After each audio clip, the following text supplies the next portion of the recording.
everybody, this is herculespetix, founder, curator, docent, and gift shop employee of the herculespetix Academy of Comic Book Studies. Today it's time for another Academy Roundup. I believe this is number 5, and it's Christmas Eve, and I decided to give myself a little present and just have a fun freewheeling episode where I just grab some random shit off my shelves. Some of them aren't even comics, but they are comics adjacent, and to show them off to you. If you're wondering what you just saw, my good friend Jason Willis made an opening video for the channel. I didn't ask for it. I had no idea who was doing it. Just to be nice, he made me that amazing title reel. And unfortunately, I am so technologically impaired, I do not know how to edit it into my videos. So I have it on my iPod here, and I just showed it to you. But let's look at that again, actually.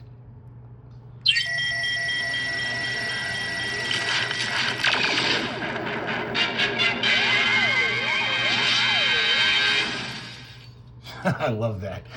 So Jason's a great graphic designer, filmmaker. If you want to see some of his stuff, he has amazing videos up on his YouTube channel.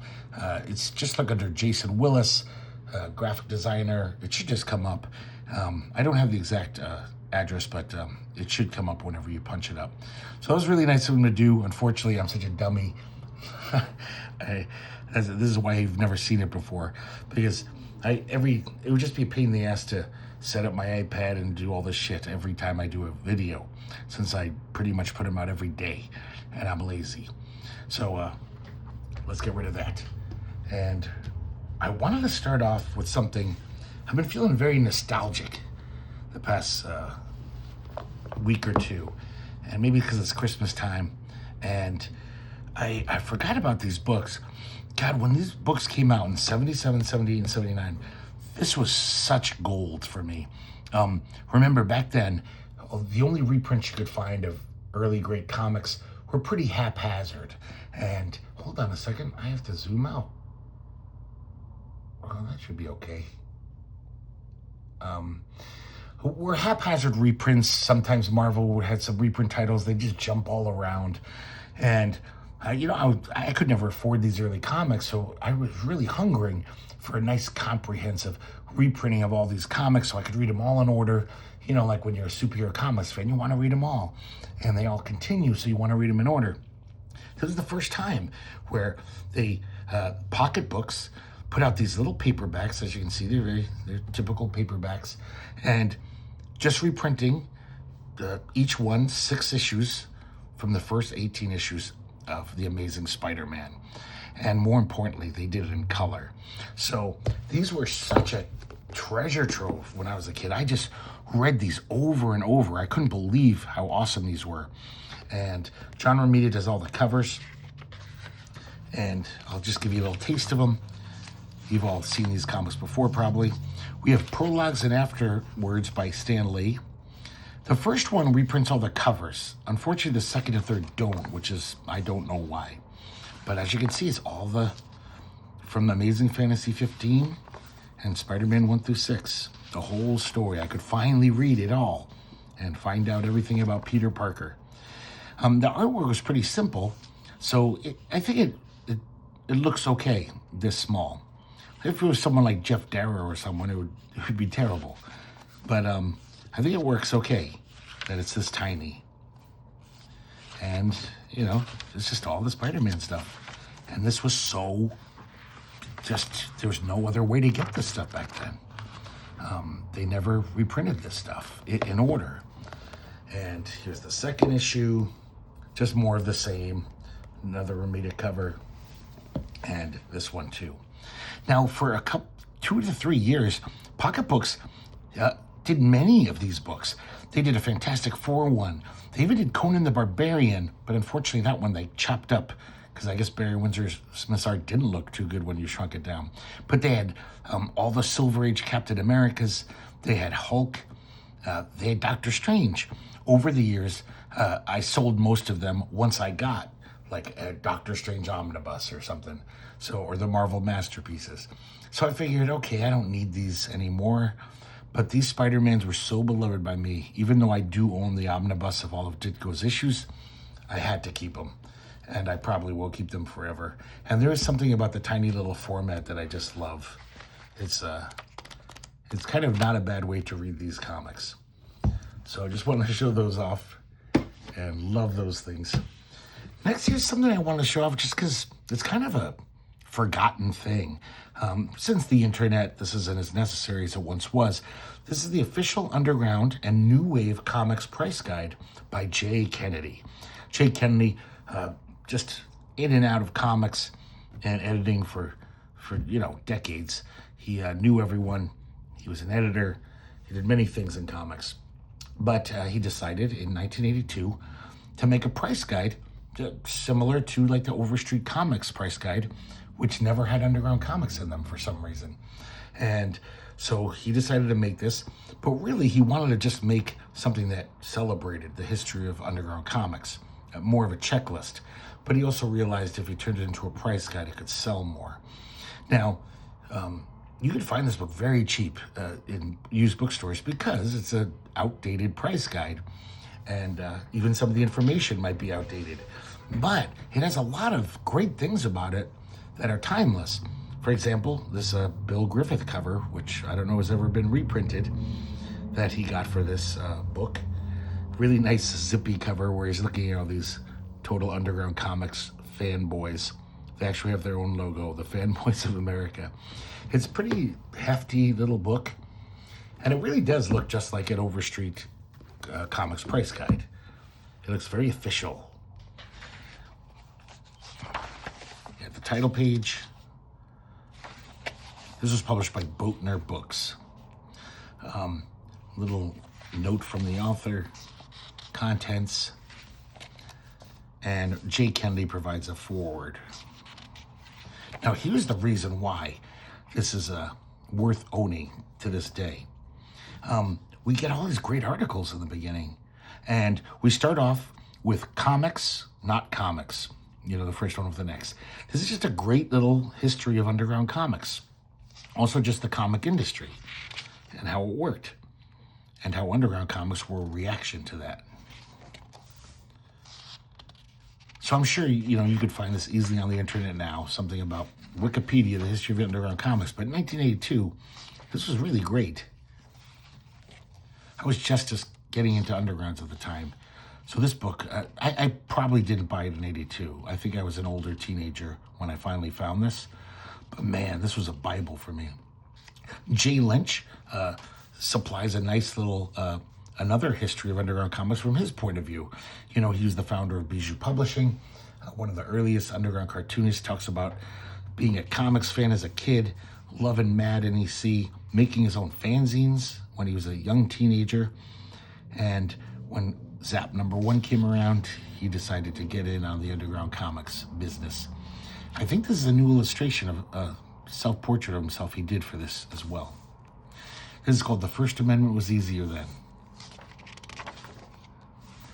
Leonard Reifus, the founder of Edu Comics, gives a little overview of his company, basically tells us about everything he's released and how comics can be used for educational purposes. Dennis Kitchen tells us his own story of starting Kitchen Sink and Krupp Comics, and supplies a new illustration, which is really nice.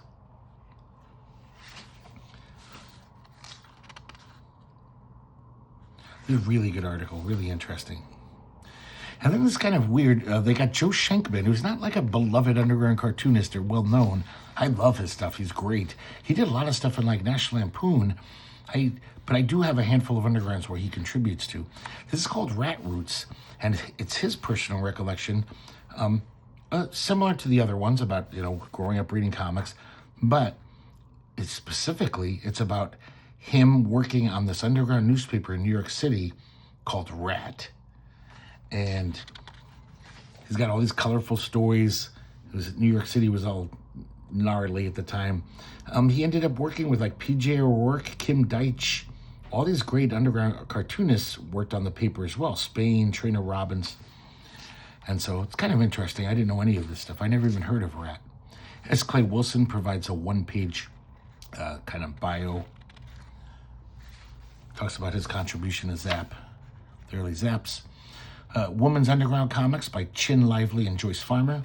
They were the co-founders of Tits and Clits, the first woman-produced underground. And they kind of give us an overview of all the underground comics produced by women or edited and published by women.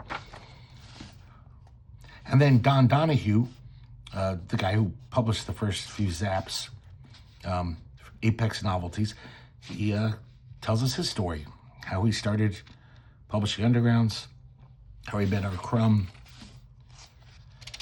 Ron Turner does the same thing for Las Gasp Eco Funnies. And he talks about founding that company. Gary Arlington has a recollection. He was founded the San Francisco Comic Book Company. He was a big publisher of undergrounds as well.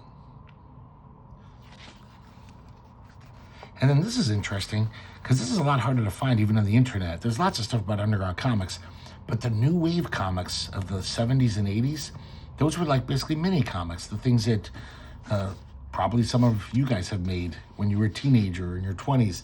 You know, go down to the Xerox shop, copy up 100, try to pawn them off on your friends or leave them on consignment at local record stores. This is it's all about that era. And this is by George Erling, one of the great, what they call new wave cartoonists. That didn't last very long, that nomenclature, but for a while, that whole mini comic small press movement, they were trying to call it new wave comics. And then we have like typical price guide type stuff. Conservation of your underground comic books. Now that they're collector's items, here's things you can do. Storage, stuff like that. Using this book, telling you about all the codes they use and how they alphabetize and how to find stuff.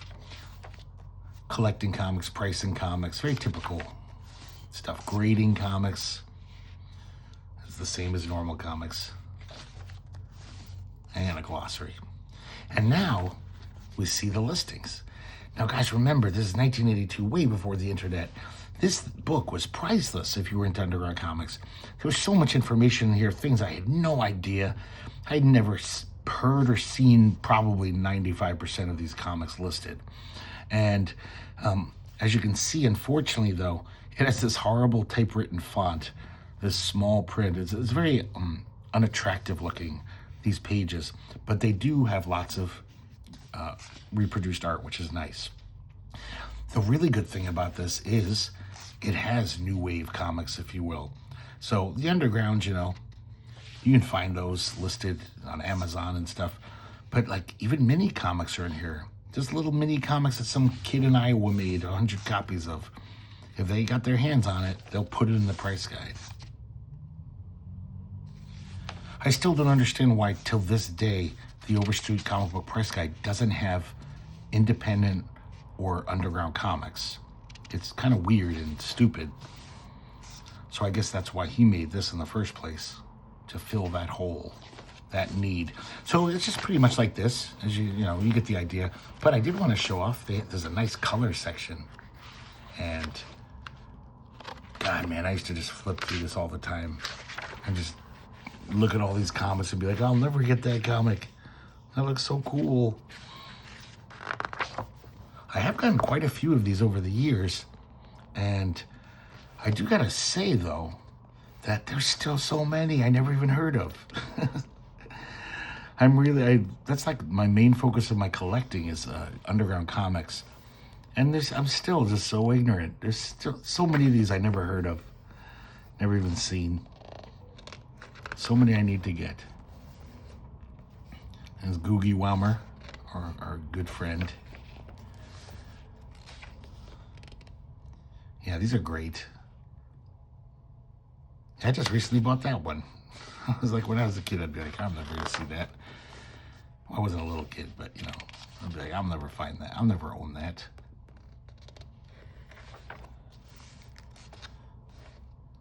So it's kind of just nice to flip through. Look at all these great covers. Just beautiful stuff. And then we continue all the way A through Z. And then when it's over, they got a nice artist index, some photos of famous underground cartoonists. And then, this thing is also kind of valuable. It's harder to find this stuff on the internet. It does ground level comics. So that was the kind of comic that, Mike Friedrich, I think it was his term, when he started Star Reach. So these are independent comics where the artists own the copyright. It's not for some corporation. It's personal vision. But it's also more genre-based. It's more like mainstream comics. A lot of sci-fi, a lot of action-adventure, some satire and humor. But of course, it's stuff like Cerebus, so that's in here. Andromeda, the Canadian anthology that we looked at. Star Reach, of course. Elf Quest. And all these First Kingdom. So this still actually a valuable resource. You know what's weird? I rarely get rid of things that I care about. Over the years, I've saved like everything I've ever loved, ever since I was 6, A few things I've just lost. I used to have this comic, and I suspect that maybe at one point I just said, this sucks, I don't want it. But I really wish I had it now. It was such a weird thing to see that picture. I was like, I used to own that, and I read it many times. So that's the ground level. Even the ads are kind of interesting in here. Just, it's a different world. San Francisco Comic Book Company, the store, they got Bill Griffith to do the ad, so you get a little extra art. And the sad thing is in 82, I wouldn't have wanted a lot of this stuff. I would have been like, I'd rather get the Death of Captain Marvel graphic novel. But now I look back and I see all this stuff like for sale that's so cheap. And I'm like, oh man, I wish my taste was better when I was younger. So it's kind of neat looking through this. It's definitely a different time in the world of comics. Next, we have Rough Work. Concept art, doodles, and sketchbook drawings by Frank Frazetta. This is from Spectrum Books. And this is a very beautifully produced book. And it's very strange. The cover here is almost like pillowish. Like you could rest your head on this and it might be comfortable. It's very weird. I've never had a book like this. But it is a very nice production, very handsome. And just like the subtitle says, that's what this book is. Nice photo of a young Frank Frazetta. And so this is just chock full of just beautiful rough sketches, preliminary drawings for his paintings. Some things like this, which just never, it doesn't say what this is from, but it just looks like something he painted for himself.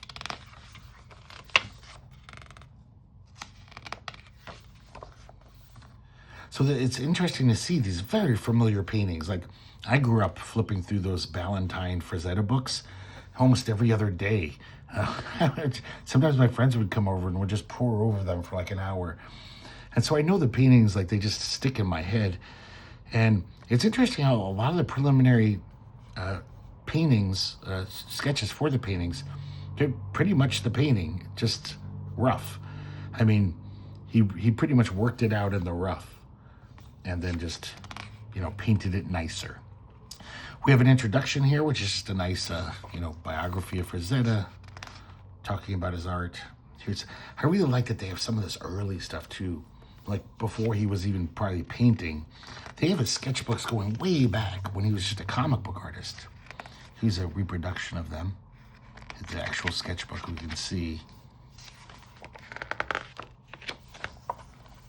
More sketchbook stuff. Oh, it's so great seeing this stuff. There's a Rough for the Fire and Ice movie poster. It looks almost finished. So now we start with Rough Work. Oh my God, look at this stuff. I don't know why someone hasn't done a comprehensive reprinting of all of Frazetta's sketchbooks, if they still exist. Just like Crumb, Tasha's been putting all those out. And it's like, I want to see every page Frank Frazetta ever doodled on. Even these totally rough ones are fascinating to me because he's such a great artist. And then there's fully realized stuff mixed in. And then stuff like this. Look at this. I'm not just talking about how that's the most phenomenal body ever on a woman. This is just so beautiful as art. It's just such a good drawing. I'm just in awe of Frazetta. So here's more of those preliminaries. Oh, that one he definitely changed. This one looks pretty similar. This is from the Pellucidar books, but I just knew it from my Frazetta book. I never read those. Oh, and just all this pencil and ink work, you know, basically looking more like his comic book work.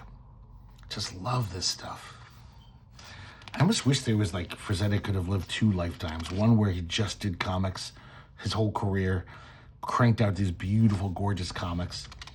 And then one where he was just this amazing fantasy painter, because I still love his paintings, but I also love, I'm sad that that took him away from drawing comics. I mean, good for him. I mean, he got way more money than comic books would have given him. Oh, that's great. Yeah, I recognize that one. That's from Bloodstone. That famous Eerie cover, the rough.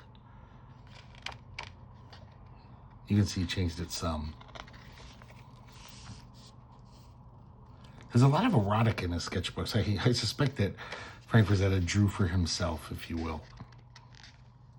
Just look at this quick little painting. So great.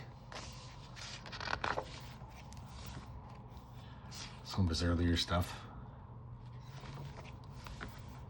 Oh man, I love this stuff. You know, I just realized one of the things I wanted to do in this Academy Roundup is I wanted to tell a story, because I recently did a video on Harvey Pekar and his American Splendor comics. And I totally forgot to tell my little Harvey Pekar anecdote. It's not that great, but it's kind of weird. So I was at the Chicago Comic-Con in the early 90s, and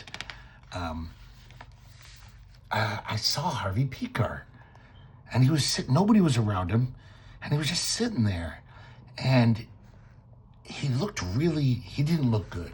He looked like he was exhausted. He was slumped over in his chair, leaning over, just looking like he was so tired. And so, as you can imagine, you probably see where the story's heading. This is probably when, you know, I don't think a lot of people knew, but he had his cancer. He had his cancer. So I didn't even know about this. And so this convention was weird. I was going around getting all these like cartoonists like Gilbert Hernandez and Jaime Hernandez to sign random comics that I'd bought. So like I'd get Gilbert Hernandez to sign my Micronauts #1 or something. And they were all pretty good sports about it. Art Crumb literally just like looked at me in disgust and walked away. He was just like, get away from me, which understandable. But so I see Harvey Pekar and I'm like, oh my God, I just bought this Howard the Duck. I could get him to sign it. They're both from Cleveland. It's perfect. There's the Cleveland connection. So I go up to Harvey, like I said, he doesn't look good, but you know, I'm just thinking, oh, I gotta, you know, a little nervous. I'm gonna see if he'll autograph this. And it was, when I look back, it was so sad. Like he was so befuddled because I think he was tired and not feeling good. And he was just like, couldn't wrap his brain around it. He was like, but I didn't write that. And I'm like, I know, but you know, you're both from Cleveland. If you could autograph it, that would be great. He's like, but I had nothing to do with this comic. I don't understand. And finally, I just kept asking him, or I basically just said, oh yeah, but you mind just signing it anyway and autographing it? And he says, okay, and he did. But as I walked away, I'm sure he was just like, what the fuck was that? So I feel really bad now that I was kind of pestering this sick guy and confusing him. But I just want to tell that story real quick. Okay, back to the book. So, in 1975, this guy wanted to make an animated Dracula film, and Frank Frazetta was hired as the conceptual artist, and the next few pages show this art.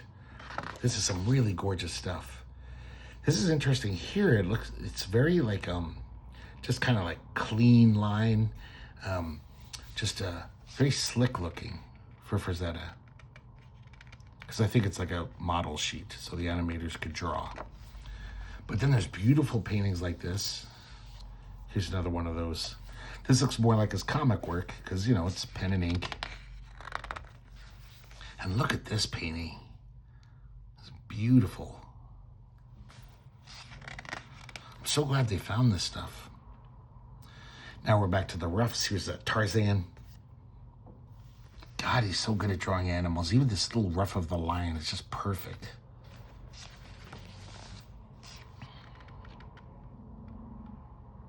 More Pellucidar art.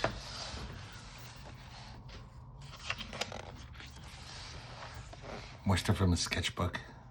God, look at that great gorilla there and this great bear. So good at that.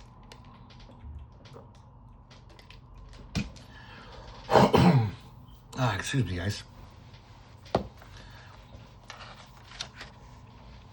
This one's really interesting. It doesn't even look like Frazetta painted it.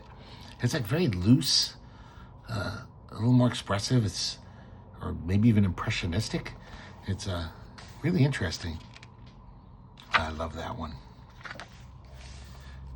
This is the next few pages are roughs for, he was gonna illustrate a series of erotic books in 1962. And I'm really bummed they never got produced. Because Frazetta is so good at drawing women. He draws the hottest women of any comic artist I can think of. I think they're hotter than Milo Manero women even. Because they're va-va-voom. They look like that.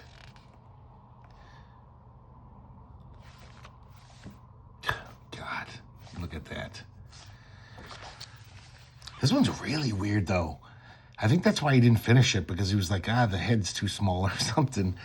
That looks kind of creepy. But look how great that tiger is. He probably drew that in like 30 seconds. He was just like...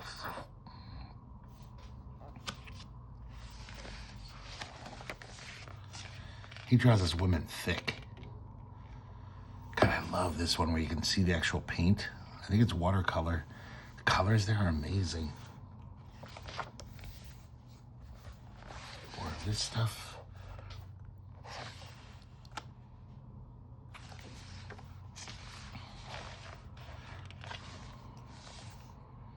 Some more of that watercolor. Very quick, very rough. That's from one of the Conan books. I bet you recognize the painting if you know Frazetta, just by this rough. These are all Conan covers that you'd probably recognize. Even look how rough this one is, but we all know that one. Oh, I love that one too. Even seeing the rough is beautiful. More Pellucidar, some John Carter, Warlord of Mars. It's a beautiful painting there. Here's a portrait of Buster Crabbe. It's gorgeous. Look at that. It's amazing. Some of his work for Battlestar Galactica. He did the ads for it. I remember seeing those in TV Guide and flipping out, being like, Frazetta's in TV Guide. What the hell's going on? This is some of his early stuff. Just love this early sketchbook work.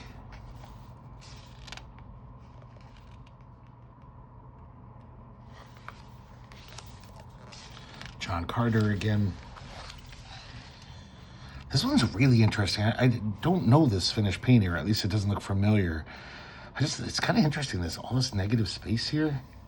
Like, it's kind of weird for Frazetta. He usually has like a central figure, front and center. Oh, you know what I just realized? This was a wraparound cover. That's why. More roughs. There's King Kong. God, look at that. It's just like a charcoal pencil, just so quick. And he just totally gets the form of King Kong perfectly. Oh man, look at this. Beautiful stuff. I like this. It's just him testing out his watercolor brushes. It almost looks like some beautiful abstract art.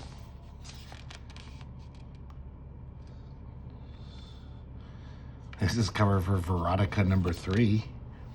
Probably one of the later paintings in here. It's from '95. This is an unused concept for Death Dealer that he never really developed. More very early Tarzan stuff. I recognize this painting from the Valentine books. I remember this painting confused the hell out of me as a kid because this like cool naked barbarian, and he had a really like poochy booty, like he was smuggling 2 cantaloupes in his pants. And I remember being so confused by it. Like, it's a man, but his ass looks so great. I didn't get it. I was confused. I love these ones here.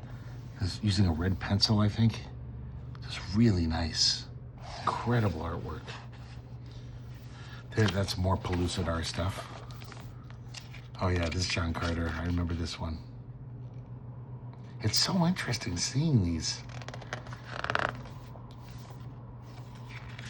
early stuff.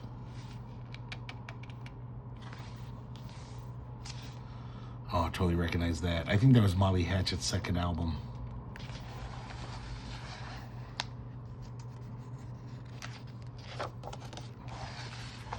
More of this gorgeous sketchbook stuff.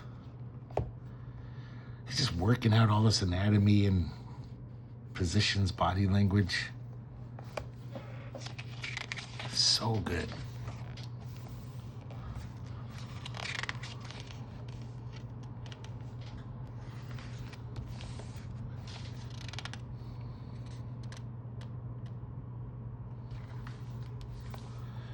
There's that National Lampoon cover he did, his original idea. He totally changed it for the cover. It looks pretty great though.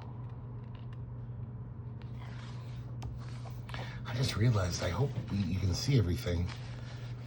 You can probably see most of it. That's probably fine. God, I love this one of these gorillas here. So amazing.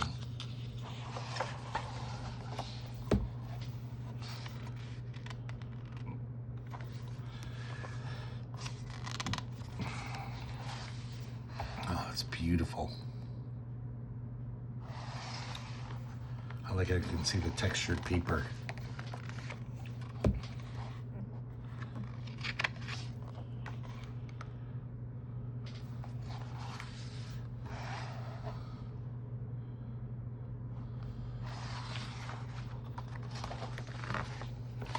That's one of his first Ace paperback cover for Tarzan. It was his tryout.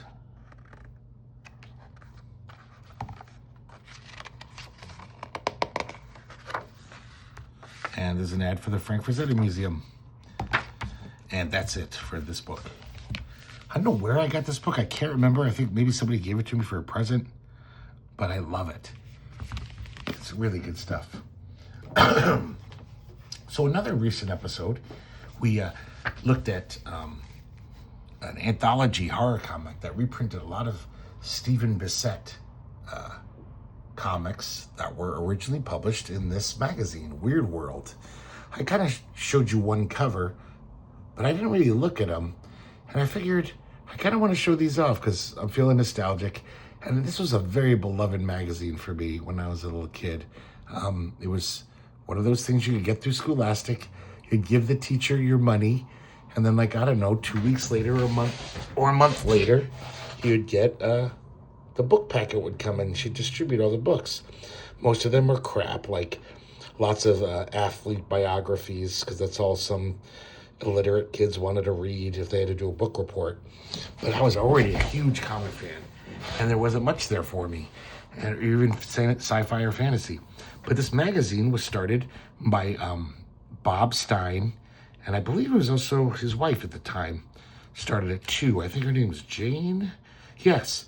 Oh yeah, Jane Stein's is listed first, so maybe it was her idea. Jane and Bob Stein. It was their brainchild, and it was kind of like almost like a mix of like Omni and for kids, science articles, semi-educational stuff, talking about weird phenomena, UFOs, Bigfoot, things like that. And it was just really fun. But the main reason why is because every issue would have a comic, an actual comic book story.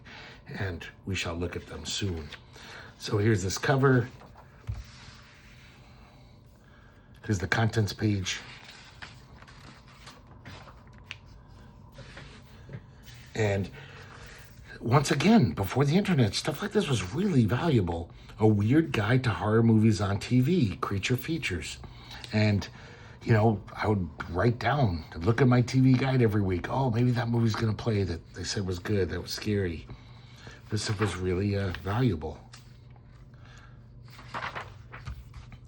The facts about cloning. We have an illustration here by Leavenworth Jackson. So just very light science articles. This is The Vanishers, another kind of a story about people who just vanish. It's kind of nice here. It looks like Magritte or something. Fred Marcelino. Another nice thing about Weird Worlds was every issue would publish 1 or 2 classic science fiction stories. So this is by Frederick Brown.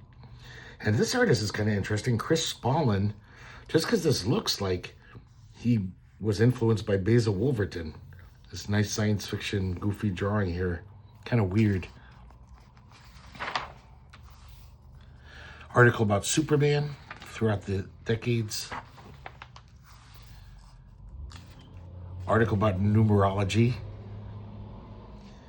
This Doug Taylor illustrates this. I wonder if he was a cartoonist. It kind of looks cartoony. And then here's why, the real reason why we're here. So, Joe Kubert School had a deal with Weird Worlds. Basically, it was a way for students to get real life experience actually drawing comics under a deadline for a real publisher. And so if you were one of the Kubert School, seniors, and you were ahead in your work, you'd be given a crack at these jobs. And in this case, Steve Bissette was allowed to draw this one. And it must have been a huge deal. He's probably 19 years old, and he's in this nationally distributed magazine. These were written by Jane and Bob Stein, the editors. And, of course, Bob Stein went on to be R.L. Stein, creator of Goosebumps. This is some beautiful early Bissette art. He puts in so much work when he's younger, and it's incredible. The story's called Egyptian Graffiti, and we see this couple. They're on a museum tour. They're in the Egyptology wing, looking at tombs and sarcophagi. And the tour guide says, this wall is the most famous and mysterious feature of this temple that we carted back from Egypt. The girlfriend says, look, the clothes and the figures, they seem so modern. Exactly, that's the mystery, says the guide. No one can explain how this 4,000-year-old mural could include figures wearing 19th century clothes. So they're just like, And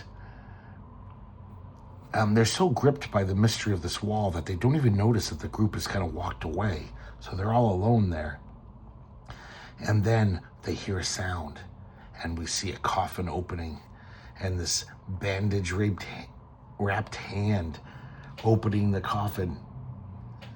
And it's a mummy. God, look how terrifying this drawing is. That's the amazing thing about Steve Bissette. Probably the reason why he's considered such a great horror artist is he just drew scary. Like, this is a total PG comic. There's no gore in it at all. But Steve Bissette just can't help but draw terrifyingly. This is horror. This is scaring me now. I'm 58. I'm kind of like, oh shit, that's scary as hell. If I saw that thing coming for me, I would just have a heart attack. But it's, there's no gore ever. Nothing even approaching gore. It's interesting, too, how many different styles he has here. He just uses almost like John Totalbin. Maybe John Totalbin helped him out here. And then here, look at the shading. Using some gray tone and different kinds of lines, inking. And then there, just very different. All good, though. All really good. So the mummy attacks these guys. And they're done for, it looks like. They're not going to show us because it's in Weird World's Scholastic magazine. His pen's kind of weird how the woman's looking at us, looking at the camera. Like, do you see what I'm seeing? So the next morning, there's another guided tour. And the tour guide is showing a new batch of people, the mysterious wall. And now there's 2 more figures on the wall. A young couple who solved the temple mystery by becoming part of it. What a shock ending. This was in every issue. It's a weird, weird world. And just all zany stuff like this. A guy with a 5-inch bicycle in England. All this it's all kind of fun, actually. This one I really want to know the story of. We see this suburban house somewhere in Michigan.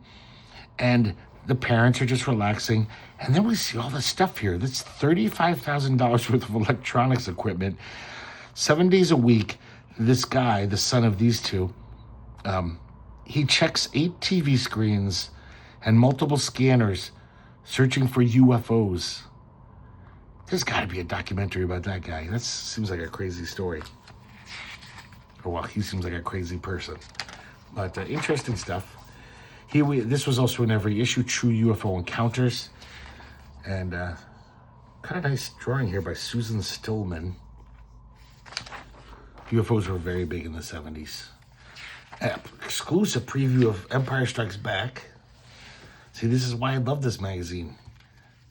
I was getting shit like this in school. This was way too cool for school. Here we have another short story, Robert Sheckley. And this is a beautiful illustration by this guy, Warren Frick. Look at how photorealistic that is. This guy's got chops. Stuff like this I love too, because I love science fiction. This is a portfolio of space art. And we see Saturn is seen from Rhea by Lucien Rudeau. They're just beautiful paintings. The Boiling Planet by Andrei Sokolov, a Russian artist. This one, they don't even know who drew it, painted it. It's from the 20s. I believe it's 27. Jupiter from one of its moons. So none of this is science fiction. It's just, I mean, that's what you would see if you were on one of Jupiter's moons. But it's, definitely seems like science fiction, since we're never going to see that. This one's beautiful. Exploring Jupiter by Adolf Schaller. Very nice. Space Flight by Paul Lair. This weird, almost looks like the Nautilus. They always had a little word finder and bad jokes. What's the best way to talk to Frankenstein? Long distance. God. Here's another story by Edward D. Hawke. And look at this illustration by this guy named John Trull. It's not very good, but I just can't believe how many people he drew in this. And I think that's almost 1,000 people. It's crazy. An article about bats, because the movie Night Rain was coming out at the time. And weird wares, just showing the weird fashion trends throughout the years. I like this. The last page was called The Last Word, and it was epitaphs, like funny epitaphs. Like these are real, supposedly.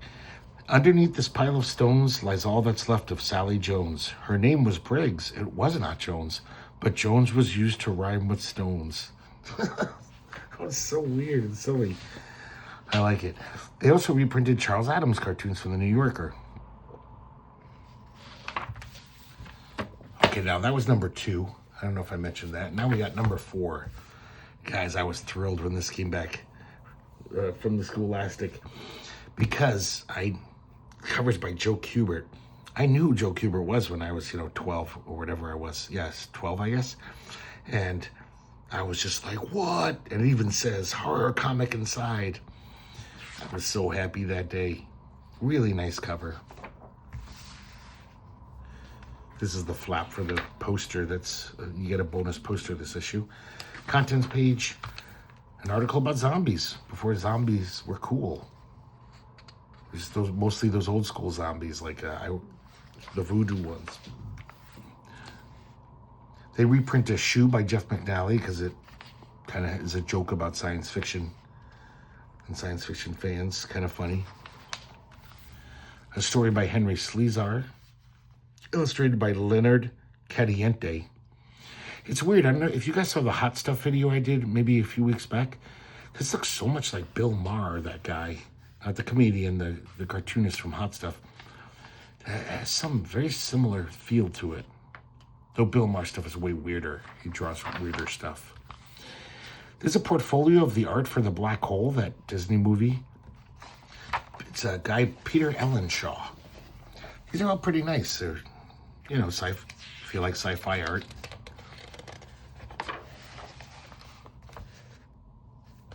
I don't even know if I've ever... I must have seen The Black Hole when it came out. I don't remember a goddamn thing about it. I've never heard anything good about it, so I don't think I need to review it or anything. Here's a preview of Saturn III, a crappy science fiction movie that came out around the time. An article about omens. Here's that Doug Taylor fellow again. I wouldn't be surprised if that guy did comics. This I wish I paid more attention to when I was 12. The Weird Top 10. So it's all about weird musical acts. We got Lena Lovitch, Kraftwerk, Devo, Iggy Pop, Bootsy Collins. You know, I was like pretty much listening to Top 40 radio. I loved Kiss. I didn't know who Devo were because everyone did. They were pretty big at that point. But a lot of these bands are bands I would discover later. Pony M, the Bonzo Dog Doodah Band. This band I still kind of want to look up. They're a French group called Space. And they describe their sound as a soundtrack of a science fiction novel. So I kind of want to hear what that sounds like. It's a Weird, Weird World. The obligatory squirrel water skiing. Lots of weird stuff going on in the world. This thing's crazy, though. In fact, I'm surprised this isn't real. This pen is an experimental model.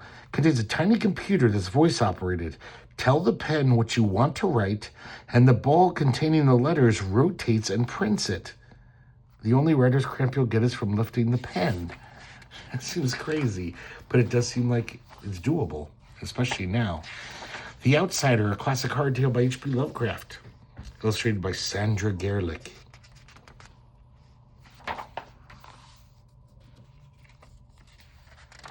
This probably was the first H.P. Lovecraft I ever read. This is a whole thing about Mars. Something like scientific facts, but also Mars as far as it's been seen in pop culture, things like movies and books and sci-fi books. Kind of fun.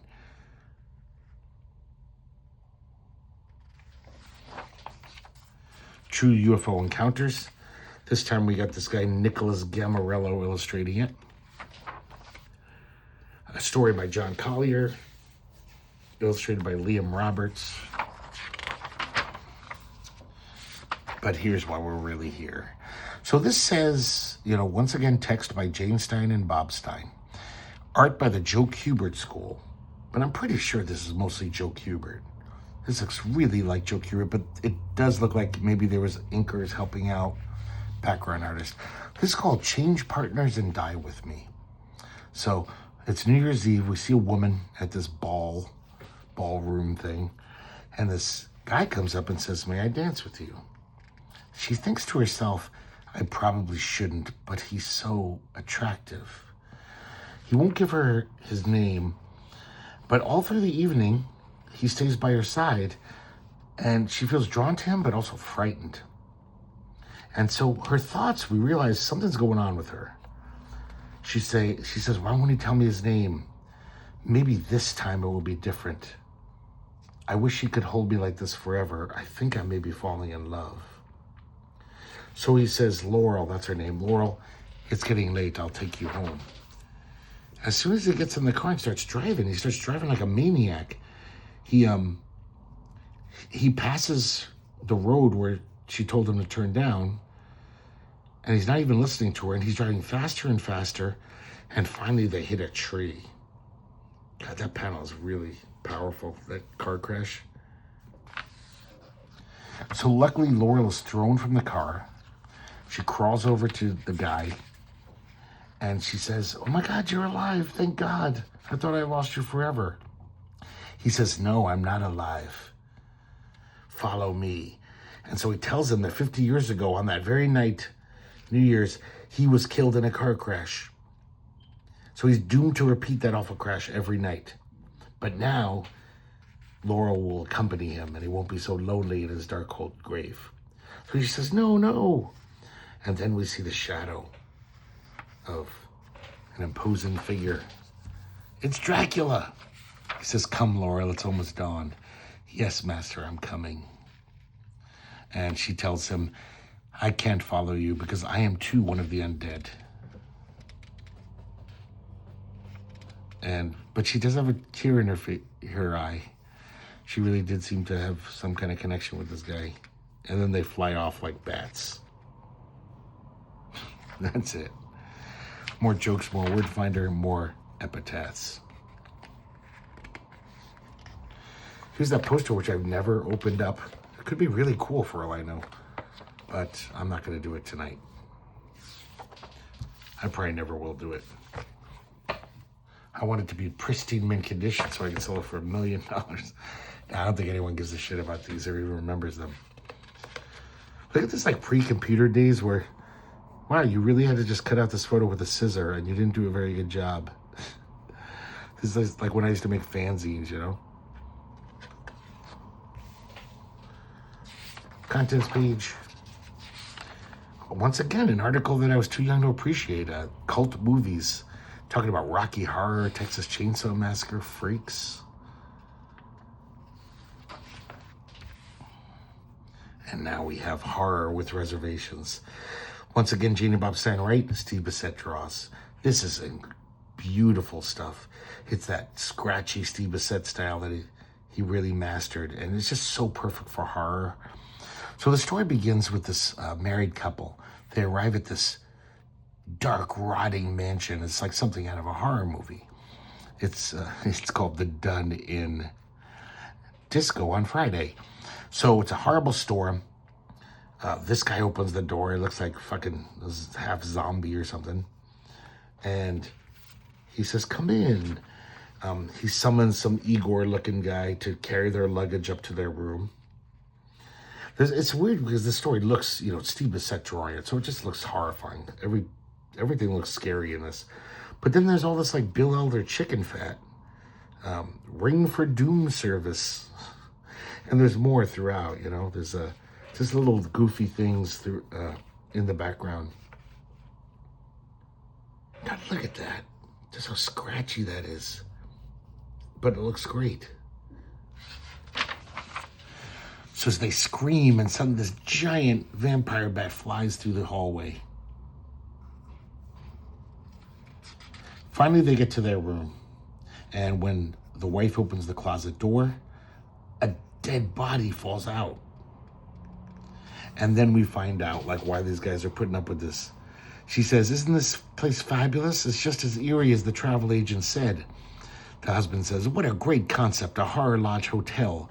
Like an amusement resort for adults." So they paid for this. But then she lifts up the head of this body and she says, "This is a real corpse." And they're so shocked, they don't notice someone creeping from the curtains. Just wanted to pause real quick to just be like, God, look at all this technique he's doing with crayon and maybe charcoal pencil. All these effects and stippling and crazy stuff going on. It really makes it look just more scary. So this werewolf comes out of nowhere. The wife thinks to herself, "He's really choking me. This isn't right." The husband knocks the werewolf out with a lamp. They run downstairs. They want to check out. And the maitre d' says, "It's against hotel rules to check out. Let us show you a more spacious room." God, look at these great monsters here. Once again, drawn with, I don't know, is that charcoal pencil? And they take him down to this torture chamber in the basement where all these other couples are tied up. It says no tipping here. God, they're so good in that. We have a portfolio of the Hildebrandt brothers, which I knew who they were when I was 12. I thought this was amazing. I was like, wow. That's from Urshak. I remember my brother had that. Terrible book, but it's fun to flip through. The paintings are all gorgeous. I think I skipped a page here. Here's Gollum. Sci-fi paperback. And this says it's from the artist's private collection, so I wonder if this has never been seen before. Very beautiful. We have a Ray Bradbury short story. This is illustrated by Sandra Gerlich as well. The Great Molasses Disaster, an article by that crazy historical event. The typical filler stuff. Weird, Weird World.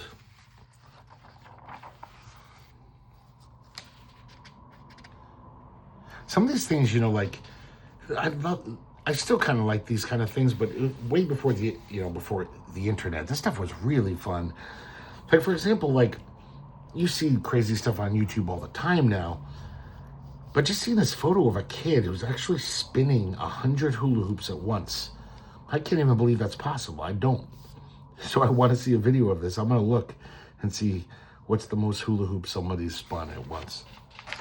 Article about the creature of the Black Lagoon. True UFO encounters, this time illustrated by Leonard Cadiente, that guy. Almost looks like a comic page. Also, kind of looks like Bill Maher again. Here's an Isaac Asimov short story. And this person, I did recognize their name, Phoebe Berry. She's in an Epic Illustrated. I can't remember which one. I can't even remember what the story was. It might have just been an illustration for a short story, which I suspect it was, that Ron Goulart story. Oh my God, it's coming to me. I think it's number 6. And I like this one a lot more. This is pretty cool, groovy painting. Article about laser light shows. Article about the Hollow Earth theory with Chris Spallin doing the artwork again. Well, not again, but we saw him earlier. Preview of Somewhere in Time, the current film. Another Chaz Adams cartoon from the New Yorker. I think Chaz Adams, I don't really have much of his stuff. I know he created the Addams Family and all that, which I appreciate, but I think his humor is too droll for me. I'm not sophisticated enough.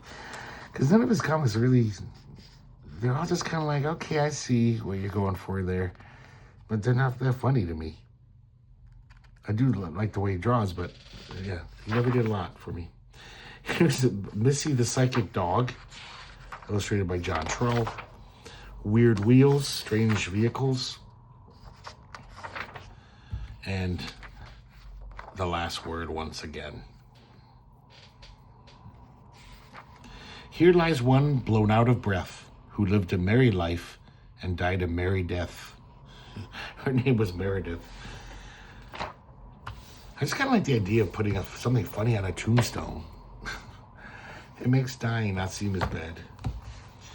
So next, guys, we're going to look at Greed magazine. This is a super hip alternative alternative music magazine from the late 80s, and I believe it went to the early 90s. This is number 6. It's the only one I have. The reason why I picked up a lot of these Greeds was they really like comics, even though most of the magazine is devoted to like cool bands and punk bands and alternative bands. It's they really seem to know and like good comics, as you can see by this cover, where the main story is a Bob Burden interview. And I think this is he drew this just for the magazine. I don't even know if this has ever been reprinted anywhere. I'm going to check the camera real quick, make sure everything's still in frame okay. I think you can see most everything here. And let's open this up. Let's see what else is in here. Because it's not just Bob Burden.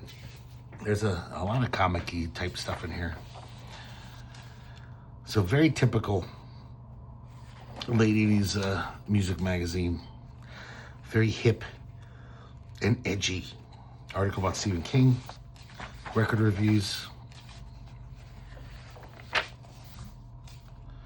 Even art reviews. I guess it was a Leroy Neiman show. Interview with Wire, the English band. And here's the interview with Bob Burden. Pretty, a lot of stuff, a lot of pages. Apparently in this interview, he talks about art, sex, commies, capitalism, and comics. Pretty interesting interview. Bob Burden's definitely a unique individual.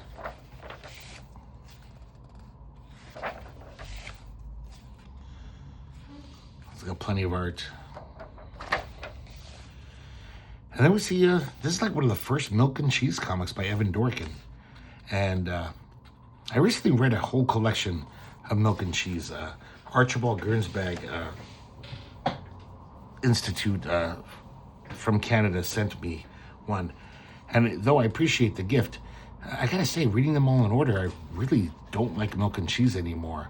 It was, you know, over the decades, I'd read a little story here in an anthology. Maybe a year later, I'd read another little story. It was kind of fun. Evan Dorkin he's a clever punster.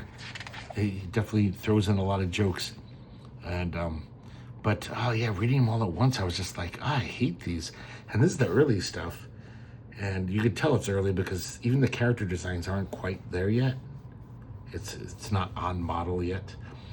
And just the whole shtick of them just going around killing people and hurting people. And it's kind of odious to me. And so I really don't like Milk and Cheese anymore. I do think Evan Dorkin has done some great stuff, you know, in other titles, but not a fan of Milk and Cheese. And look at this, a sketchbook of Stephen Bissett's artwork. I've never seen any of this stuff anywhere. It's really nice stuff. There's Gargon. It does say S.R. Bissett and Ken Fedunowicz on the copyright. So I don't know what that means. If maybe he wrote this, that little caption.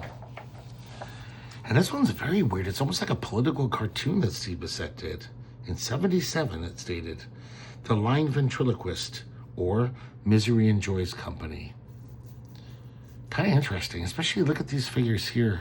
I would never guess that was Steve Bissett. It almost looks like it could be art from a new newspaper comic strip in the paper. Gallery of some photographer.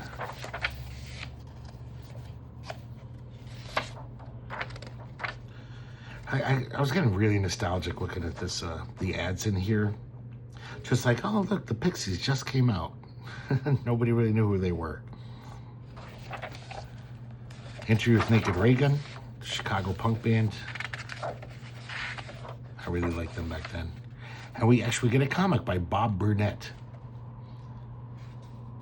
Not very good. I mean, it looks like he's trying to do some interesting stuff with his style, but it's pretty dopey, pretty cruddy. Here's an ad for their back issues, and I just want to point out, number 5 has, even then it was out of print, interview with Gilbert and Jamie Hernandez with a new cover by Jaime, I should say. And I'm like, damn it, I wish I had that. Number 3 is Charles Burns. Number 4 is Peter Bagg. So they definitely always kind of champion comics. I don't know what this article's about. Some band. Oh, it's Band of Susans. Never heard those guys. They were always around, but I have a feeling I wouldn't like them. They seem too smart for me. A little short story. A little thing about Daniel Johnson, but this is nice. They reproduced some of his cartoony art. I wish he did a comic. It would be insane, but I bet it would be great. And so this is interesting. Never heard of this guy's Peter Hayes. Ever since number 2, he's been doing this serialized story called The Tunnel. And it seems kind of interesting. It's like one of those stories that takes place in like 20 minutes into the future. Everything's a little different, even though it's not really that sci-fi. So I guess in this episode, I'm not sure what's going on, but this guy gets arrested for growing vegetables and fruit in his apartment. I guess it's against the law. And because the government just wants you to eat this thing called brittle meat. So he goes to jail, and in jail, he's sentenced to write for the most popular TV show on the state-sponsored television network. There's only one television channel, and it's a soap opera, a weird soap opera. This guy's art is kind of interesting, kind of neat. There's some good stuff going on here.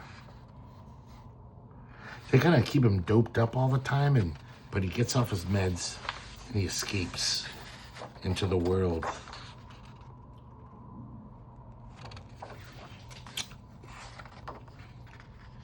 And, you know, it's to be continued.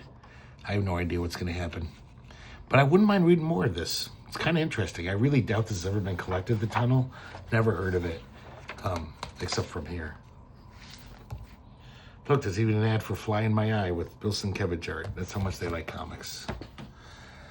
Okay, next I want to show you guys. I'm a big fan of National Lampoon. I have like probably 90%, over 90% of every issue up to like 1985. And basically I've been reading them for years now. Whenever I'm not reading a comic to show you guys, if I'm in between comics, I always got a National Lampoon near my bed. And I'm slowly reading all of them. And I'm up to the 80s now. And so National Lampoon was very successful. There was many imitators. This was one of them, Harpoon. It was published by Lopez Publications, who I don't think did much. And this is the November 1974 issue. Now, I think there was only 3 issues of Harpoon. Since I've been reading National Lampoon, I'm kind of amazed, even the so-called bad years of National Lampoon, they're still pretty fucking funny and well-written satire. It's well-written satire. This thing is terrible. I forgot how bad it was. I haven't looked at this in years. The articles are so not funny. It's really bad. But there's some amazing comics in here, and it's worth owning just for like a few pages. All the humor, though, sucks. I gave up after a while, but I kept trying to read the articles, and they were just so moronic. Not funny at all. Got the contents page, editorial, very unfunny. Just like National Lampoon, they have a letters page. I do like this illustration by someone named G. Berwin. I also forgot to mention that the Cloud Comics Collective, if you remember, we looked at their underground Cloud Comics. They also did that All Ducks underground comic. And they're in charge of the design for the Harpoon. And many of the artists from that underground comic have either illustrations or comics in here. I wish I knew who drew this. This is pretty nice too. I also don't know who drew this weird drawing here. So, just like National Lampoon, they have a fake news section. I do like the art in this logo, though. Once again, I don't know who it is. I'm not even going to try to give you a flavor of this stuff. It's terrible. And I grew up then, so I know what they're talking about. It's still terrible. If you were a younger person, you'd be like, I don't know what the hell they're talking about. Nixon and Agnew and all that stuff. But this is why, if you ever see these, pick these up. We get a Justin Green comic in every issue, sometimes 2 or 3. This is called The Bathos Playhouse Presents End of the Line. And this is basically like he's just illustrating this weird lyric, which I think he wrote. Love is limbo, sort of, when you can't be satisfied. Moreover, love is voodoo, because your clothes get deified. I love this drawing of him just buried up to his hands and reaching for this naked lady. Grope, grope, hope. Love can get like judo if your soul is open wide. Love will drive you cuckoo if she goes out on the side. It's also interesting that he's like this dog man, and she's drawn like some 18th century Japanese print. And eventually the guy tries to commit suicide. It all rhymes. It's actually a pretty good lyric. I'm pretty sure Justin Green just made it up for the comic though, but just a weird, fun little comic. Oh God, Fish on Parade.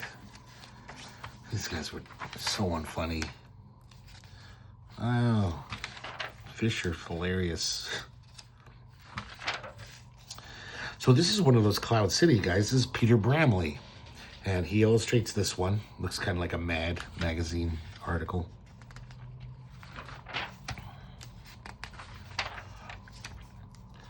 I think this, I don't know what this is, but Cerebello, he might be part of that Cloud Comics group too. That's him too. Let me get some water.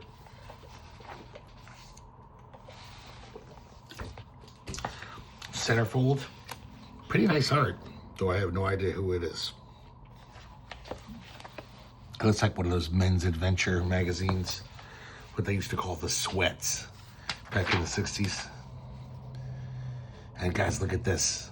This is so weird. Howard Chaykin has a comic called White Air Supremacy Comics. It kind of features typical Chaykin-like heroes. You know, it's the 30s. There's this dashing aviator, a beautiful aviatrix, and but it's just so wrong. There's just so many, like, you know, just racial and sexist, inappropriate stuff in here. Like, so much stuff in those National Lampoons, but those were funny. I know it sounds terrible, but they were smart and funny, even though they were dabbling with stereotypes. But this one is just so dumb. So I'm not really going to get into the plot. Suffice to say that the villain is Black Fuhrer here. And of course they've abducted this beautiful woman.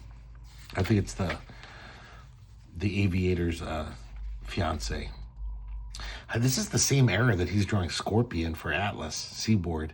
And I just love this era of Chaykin. I mean, I love many eras of Chaykin, but just like faces like that, I just love that stuff. He, didn't draw that way anymore after a while. God, there's so much just shit in here. But I think the art's beautiful. I really like this Chaykin art. I have a feeling Chaykin did not write this. It doesn't say, there's no credits.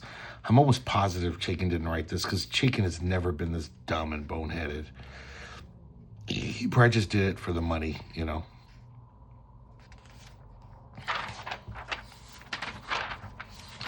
There's a lot of fumettis in these. This one's Ozone Holmes by this guy named Bill Skursky. He might be I think he's part of the Cloud Comics crew, but I'm not positive. And whatever, they're not that great. They're pretty dopey. I do gotta say though, the level of humor is better than any of the articles in here. Because all the articles, I just couldn't read them. I'd read a paragraph, get the shtick of it, and be like, oh, really? Terrible. So they did have a cartoon section, just like National Lampoon. We got Smacky Duck by Ned Sontag. Pretty, very unfunny gag. We have another Justin Green comic, Rowdy Nudie and Senseless Horseplay. And this one is just so dumb, but it made me laugh. It's just Rowdy Nudie just being a dick, taunting these zoo animals by singing the Clark Bar jingle over and over. This llama spits at him. He's so mad. So Rowdy's going to get him back. He's going to buy a bunch of cotton candy and feed it to him. And then, this poor dumb llama will be all like choking on it. He won't know how to eat it. And so this giraffe sees it, and he picks up Rowdy and throws him into the seal pen. And Marshmallow's the seal trying to get all amorous with Rowdy. It's just so like it's like a strip from the 20s or something. It's kind of funny. Next we have Captain of My Heart, these were so popular all through the late 70s, even this parodies of old romance comics. People never get tired of this stuff. There's tons of these in National Lampoon. Young Lust was built around it, the underground comic. So many undergrounds did this formula. But this is strange. They actually got Doug Wildey to draw it. And Doug Wildey at the time was like making millions in animation. He wasn't drawing comics barely ever. So it's kind of weird that he would draw for Lopez Publications. So this is kind of like in a way, a typical old school romance story, except it's just like foul. Like the narrator is this beautiful blonde who's just all like sucking men off if she wants something.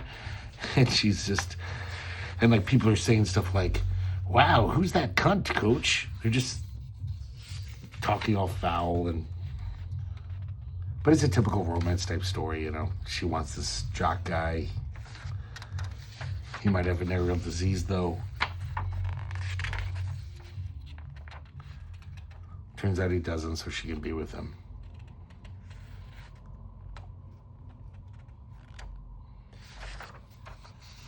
Yeah, a lot of talk of blowjobs in this comic. You don't see anything though If you looked at, if you didn't read this, this totally looks like some romance comic from the 50s. There's nothing inappropriate, but the dialogue. It almost makes me suspect maybe this is a reprint of an old romance story, and they just added their own dialogue. Could be. Crazy Magazine did that for a while.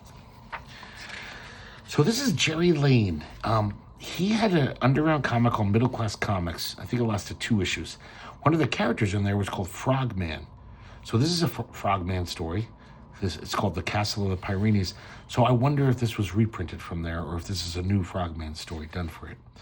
Either way, kind of like Jerry Lane stuff. It's got that like 70 prozine feel. Prozine, not Prozine the drug. It almost looks like he's not as good as, but he looks like he could be in those magazines with the early Bruce Jones strips and even the Jeff Jones and Bernie Wrightson strips. He seems to have that style. It's not as accomplished, but it's kind of interesting. And just a very odd story. This couple's hanging out at their beachfront home. They look out over the ocean. They see this giant floating rock with a castle on top. And all of a sudden, Frogman pops up out of the water. He's basically just a frogman. And he flies up into the sky. And he cuts the rope holding up this floating rock. You couldn't see the rope earlier. It looked like it was just levitating. So it's very surreal and bizarre. And then he disappears. And that's the end of the story. It's kind of weird how, like, in National Lampoon, Heavy Metal in the 70s, you didn't even have to be funny and or tell a good story. There was an audience for just weird stuff. They knew that there was all these stoners out there, college students. And even National Lampoon, which is supposedly a funny magazine, there's some comics in there or even stories that aren't even trying to be funny. They're just weird and bizarre. And there was an audience for that. So that's what that last story, it's not even trying to be funny. But now this is also weird and bizarre, but it's brilliant because it's Paul Kirchner, Dope Rider in Land of the Dead. Now, Dope Rider would appear in High Times for decades. But I think he first appeared in these magazines. Maybe he already had an appearance in High Times, but there was quite a handful that appeared in this magazine and the follow-up. So, outside LA, a lone rider waited on the high desert for his regular connection. So a car appears. It's a drug trade. He gives them some heroin. And then I know I'm probably guilty as a lot of people, but, overusing the word surreal. But look at this. It's like a Dali painting. He rode back across the barren desert wasteland through a graveyard of the past. And just all these weird objects from the past are half buried in the sand. God, look how this could be like a beautiful Russ Heath panel from like the late 60s or something. It's like Kirchner, because he studied under Wally Wood. Wally Wood really must have, beat the talent into him because he's so good.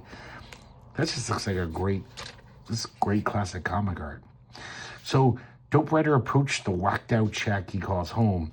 And it's his family, basically. They all look like skeletons too. And they're all shooting up heroin into their bones, I guess, since they have no veins. And then this beautiful last panel.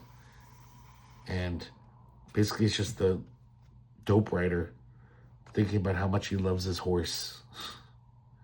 With these cool Native American designs behind it. I really need a book of all the Dope Riders badly. I love this stuff. And now we have Heather and Feather in Back to School, and this is drawn by Ralph Reese, another one of my unsung favorites as far as just pure illustration. He's just a great illustrator. He studied under Wood as well. This comic, though, is terrible. I don't know who wrote it, but it's just very of its time. It's very 1975. These two, liberal ladies trying to get laid, trying to score drugs. But it's insipid. It's just so not funny. It's terrible. And that's it for that.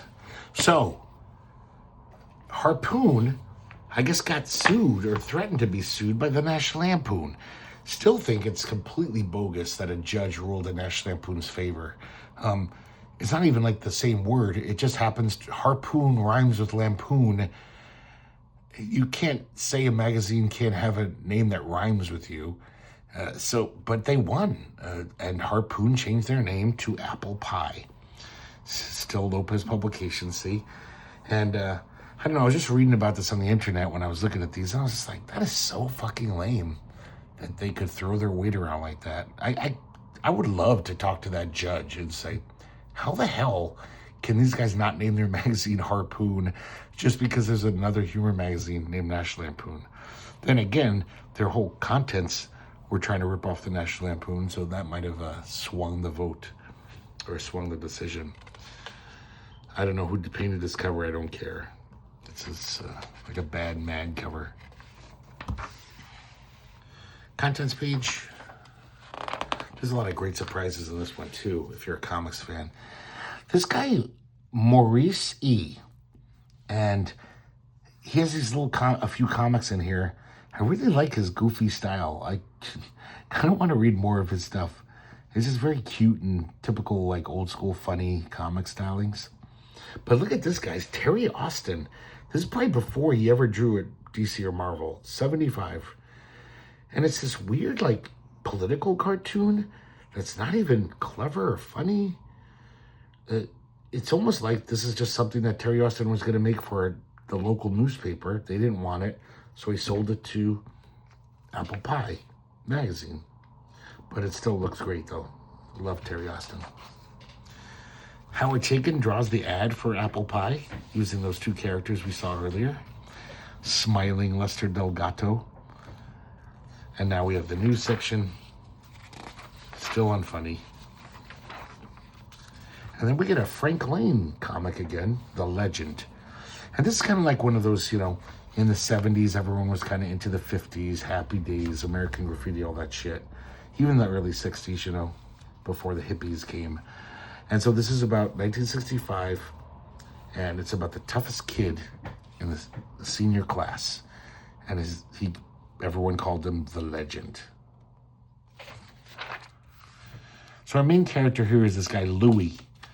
And, you know, The Legend has befriended Louis, but put quotes around that. Because basically Louis is just a huge user mooch. And Louis knows it. But he's always just like, he's too weak to complain or to resist. So they're driving around. Of course, he gives him lifts everywhere. He buys him lunch. And he tells her about his girlfriend, Connie. Apparently they're going to get married. And the Legend is just like, whatever, kid. You know, there's plenty of fish in the sea. So they almost get in an accident with these other kids, a car accident. But they head out before any trouble starts. Now it's the day of graduation. Louis gets a note from Connie, his girlfriend. And she writes him basically a Dear John letter. She said, it's been a lot of fun knowing you. And, but now it's time to become an adult. I'm going to elope with some other guy. A guy I've been going out with for 3 months now. And so at the senior party that night, Louis is just getting drunk in the bathroom. He's sick. He's so depressed. And the Legend comes in. And Louis decides to leave. And those 4 guys that they almost got in a fight with earlier because of the car accident, they drive by and see Louis, and they're going to kick the shit out of him. And then the Legend shows up and beats the crap out of him. So even though the Legend is a total user, and but, you know, he does rescue Louis. He does give a little shit, half a shit. This guy Jerry Lane is interesting because look at this panel. Like, it's almost like, I bet in 2-3 years, if Jerry Lane kept drawing comics, I don't know if he did, he could be amazing. This almost looks like later era Bernie Wrightson, late 80s Bernie Wrightson. And there's some nice panels in here, but then some like panels that you're like, you didn't quite get it. But I'm very curious to see what happened to this guy.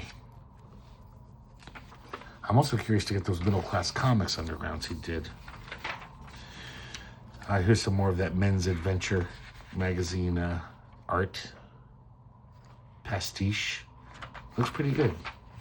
Look at this in a major newsstand publication. S. Clay Wilson, Last Foe. Apparently he drew this for Playboy. I don't know what he was thinking. And of course Playboy was like, no, this is disgusting. So it's one of his pirate tales. We see these guys, Ansel and Georges. And I love that the ship is called the Blue Veined Horror.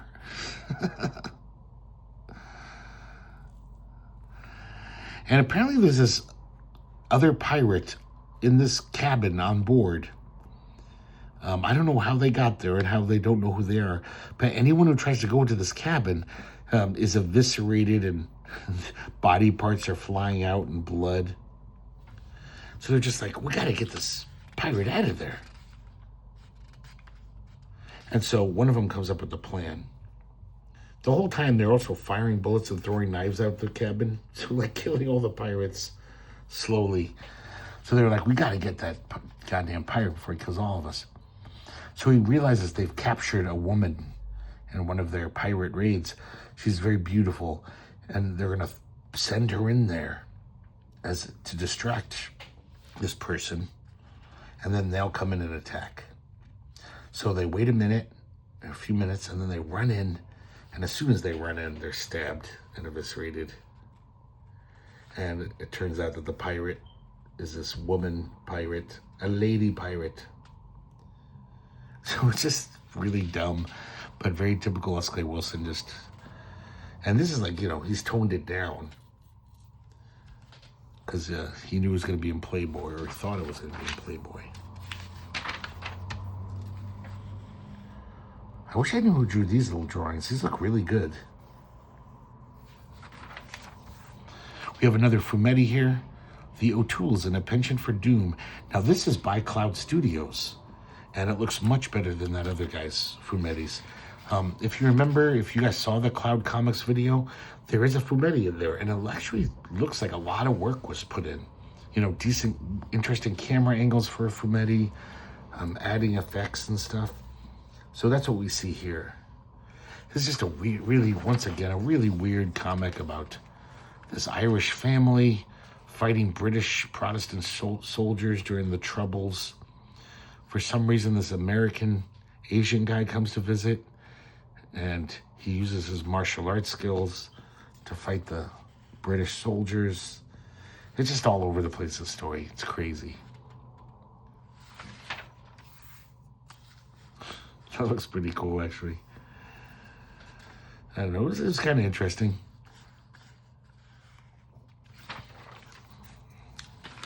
Okay, let's skip by these as quick as we can. All this crap here. Here's a little comic by a guy named Lamprey, the self-proclaimed world's greatest cartoonist. And he's not. We get a Justin Green comic. The Iffiest Moment in Civilization, June 27th, 1914. This is a comic about the assassination of Archduke Ferdinand that started World War I. And at almost the same time, Rasputin was stabbed and killed by his girlfriend. And once again, this isn't really trying to be funny. It's just like this Justin Green wondering about how if one of these things didn't happen, if Rasputin didn't die, we might have never gone to World War I. It might have never occurred. But it's definitely interesting, and it's just funny that they would put this in this humor magazine. It's really not funny at all, but great stuff. And then right next page, we get a Rowdy Nudie strip by Justin Green. This is called The Phillips Caper, and Rowdy and his two friends are stuck in reformatory school. They escape using a Phillips screwdriver that they stole from shop class. And they're out in the road, and they see this abandoned ice cream stand. They use their Phillips screwdriver to take the windows off and enter. And then they act like it's open for business. And then when customers come up, they basically assault them and mug them. and take their car. So I don't know if these characters continue their road trip across America as escaped felons or at least juvenile delinquents. Pretty fun stuff.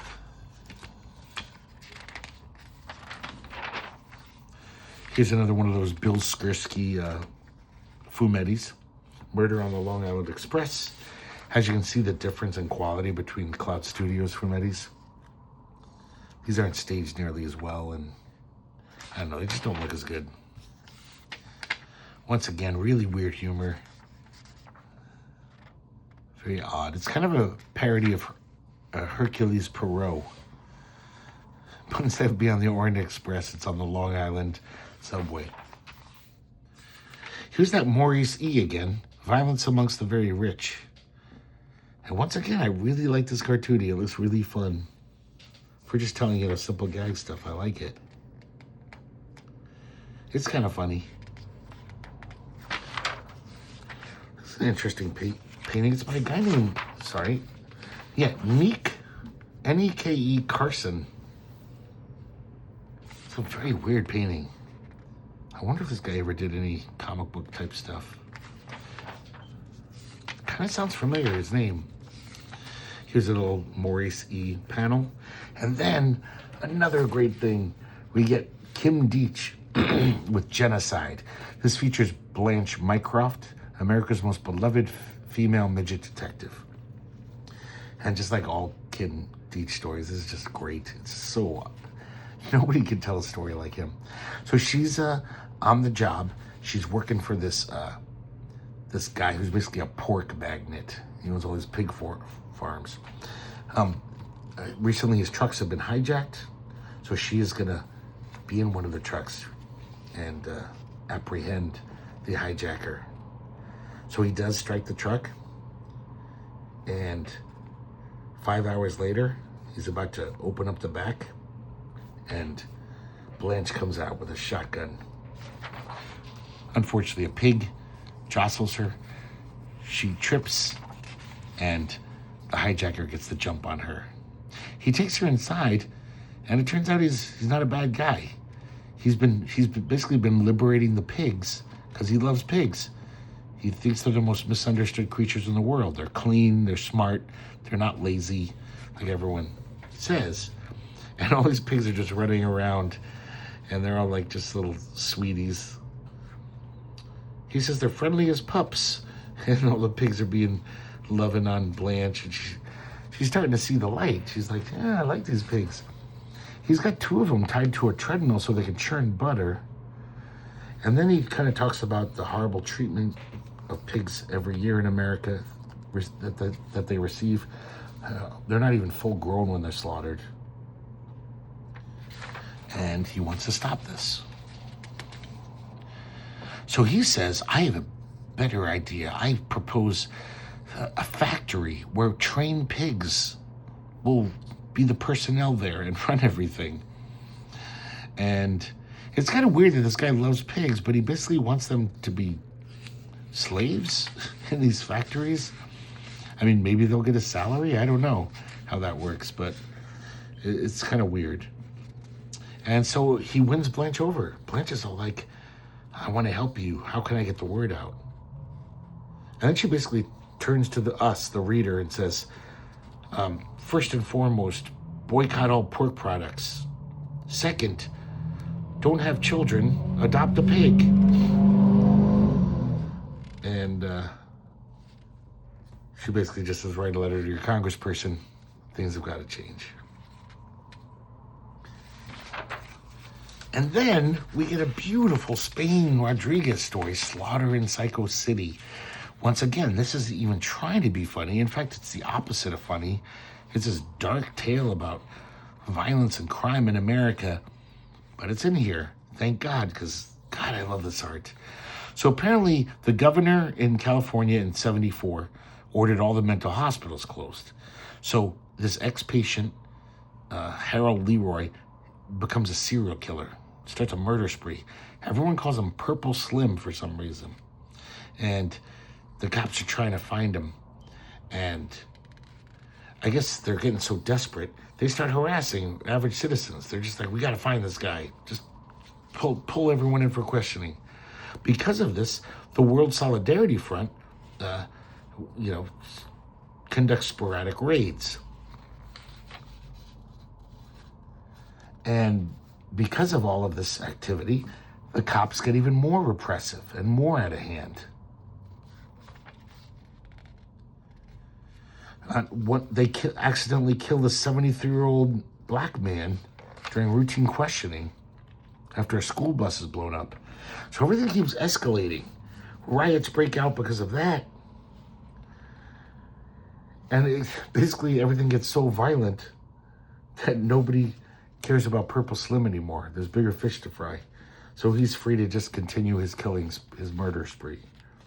So that's it. No humor, no joke. It's just this kind of chilling story about just... Because in the 70s, people felt like America was at its most violent time. Crime was at an all-time high. And this is kind of playing on that fear. Let's see what else we got here. Ned Sontag has a smacky duck strip. Not very funny. I do kind of like his style, though. Especially compared to his 80s style, which was way worse. He got much worse in the 70s. Oh, I forgot about this, guys. Look at this. Michael Kaluta doing this beautiful Buster Brown pastiche. And Buster Brown Commits a Crime, it's called. This looks like a comic from the early 1900s. And in fact, he even signs his name with 1909 as the date. And so, God, this art is just so great. Look at this. So one day Buster Brown is coveting these pastries that he can't afford. So he decides to mug the poor newsboy who only has one leg. And so behind the fence, he says, if you don't give me the money, I'm going to sick my dog on you. Tig. And he says, I don't believe that. You're bluffing. And so Buster Brown says, let him have it. And Tig all of a sudden starts frothing at the mouth. So I think he has rabies. And look at this panel here. Tig rips his face off. It's so savage after the genteel cartooning of all this. Here we see him with the face. And so they make a run for it when the cops come. But then at home, he gets a sound thrashing from his mother. She spanks his bottom with a brush. They'll probably never reprint this. Love this comic. Next, we have another one of those Heather and Feather stories. And this is by, I assume the publisher or his son, Dennis Lopez, wrote it, and Jerry Lane drew it. Once again, just terrible.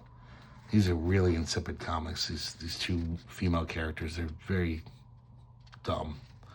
But you see little hints of Jerry Lane, like he probably looked at a Neil Adams comic there. And then we have Easy Wolf by Ted Richards.